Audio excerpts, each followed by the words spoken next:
2026 சட்டமன்ற தேர்தலில் அதிமுக பாஜக கூட்டணி அமைத்து தேர்தலை சந்திக்கும் என்று மத்திய அமைச்சர் அமித் ஷா தெரிவித்துள்ளார்.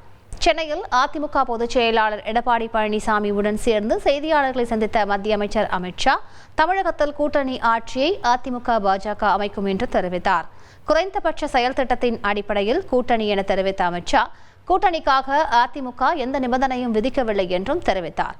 2026 சட்டமன்ற தேர்தலில் EPS தலைமையில்தான் கூட்டணி என்பதை உறுதியாக தெரிவித்த அமித் ஷா அதிமுக பாஜக கூட்டணியில் எப்போதும் எந்த பிரச்சனையும் வராது என்றும் உறுதி அளித்தார். இந்த கூட்டணி இருவருக்கும் பயனளிக்கும் எனவும் அதிமுக உட்கட்சி விவகாரத்தில் பாஜக தலையிடாது என்றும் அமித் ஷா கூறினார்.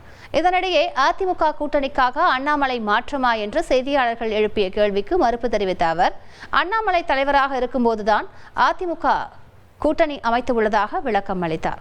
மேலும் மதுபான கொள்கையில் திமுக அரசு 39,000 கோடி ஊழல் செய்துள்ளதாக குற்றம் சாட்டிய அமித் ஷா திமுக ஆட்சியில் நடைபெற்ற ஊழல்களுக்கு முதல்வர் ஸ்டாலின் பதிலளிக்க வேண்டும் என்றும் தெரிவித்தார்.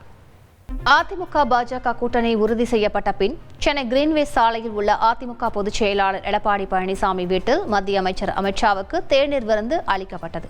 இந்த தேநீர் விருந்தில் அதிமுக சார்பில் SP Velumani, KP Munusamy, RB Udhayakumar ஆகியோர் பங்கேற்றனர்.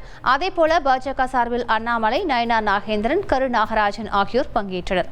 சுமார் 45 நிமிட தேநீர் விருந்திற்கு பின் நேரடியாக EPS வீட்டில் இருந்தே விமான நிலையத்திற்கு மத்திய அமைச்சர் அமித் ஷா புறப்பட்டு சென்றார்.